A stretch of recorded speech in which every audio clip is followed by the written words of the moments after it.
23 سال کے عرصے میں آپ ہائی اسکول کے ہیڈ ماسٹر کیسے مقرر ہو گئے کہ آپ نے جو اپنے تعلیم ہے وہ سکھوں کے اسکول سے حاصل کی؟ پرائمری اسکول جو ہے نا میرا، وہ انڈیا میں پتڑ کلاں کے نام سے سکھوں کا ایک گاؤں تھا، وہاں سے میں نے حاصل کی۔ تو اسکول کے اخراجات پورے کرنے کے لیے آپ کیا کیا کرتے ہیں؟ ڈرامے کیے، لوگوں سے چندے لیے، پلر کھڑے کر کے اس اوپر سرکنڈوں کی چھت ڈالتے تھے، اس میں کلاسیں بیٹھتی تھی۔ آپ پہلی مرتبہ ہیڈ ماسٹر تعینات ہوئے تو آپ کی تنخواہ کتنی تھی، اور جب آخری مرتبہ آپ ریٹائر ہونے لگے تو آپ کی تنخواہ کتنی؟ پہلی مرتبہ جب میں ہیڈ ماسٹر لگا تھا تو وہ 180 روپے میں بطور ہیڈ ماسٹر تنخواہ لیتا تھا۔ ریٹائر ہوا تھا اس وقت میرا خیال 15,000 روپیہ میری تنخواہ تھی۔ کیا تھا؟ بٹ کے رہے گا ہندوستان، بن کے رہے گا پاکستان، پاکستان زندہ باد۔ اس نے باقاعدہ سجدہ کیا پاکستان کی سرزمین زمین پر آ کے، اور اللہ کے آگے دعا کی۔ میں نے اسے سجدہ کرتے ہوئے اور دعا کرتے ہوئے، اللہ کا شکر ادا کرتے ہوئے دیکھا۔ اس رات بنگال علیحدہ ہوا، بنگلہ دیش بنا، تو اس رات مجھے یاد ہے میں خوب رویا تھا۔ السلام علیکم ناظرین، آپ دیکھ رہے ہیں انصاف نیوز پاکستان اور میں ہوں آپ کا میزبان جاوید خان۔ آئے روز ہم آپ لوگوں کے ساتھ ایک ایسی اسٹوریاں شیئر کرتے ہیں جس کو دیکھ کے سن کے آپ لوگ دلچسپی حاصل کرتے ہو، اور آپ لوگوں کو ہماری اسٹوریاں جب آپ دیکھتے ہو تو آپ کو مزہ آتا ہے۔ آج ایک مرتبہ پھر ہم ایک ایسی اسٹوری آپ لوگوں کے ساتھ شیئر کرنے جا رہے ہیں جسے دیکھ یا سن کے آپ حیران ہو جائیں گے۔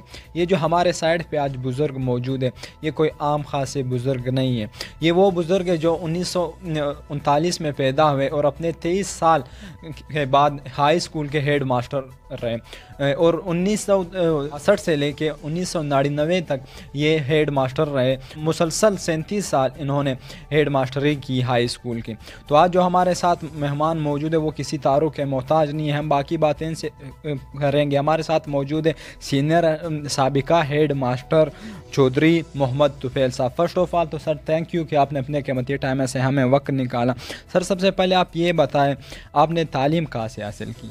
میں نے میٹرک تو معین الاسلام ہائی اسکول ٹھیکری والا سے، اور اس کے بعد اسلامیہ کالج فیصل آباد سے گریجویشن کی، اور لاہور سے میں نے پہلے تو یہ ڈپلومہ کیا فزیکل ایجوکیشن میں، اس کے بعد بی ایڈ کیا، اور پھر میں بطور ہیڈ ماسٹر سب سے پہلی تعیناتی جو میری ہے وہ ہے یونائٹڈ مسلم ہائی اسکول 97 ریبے جول،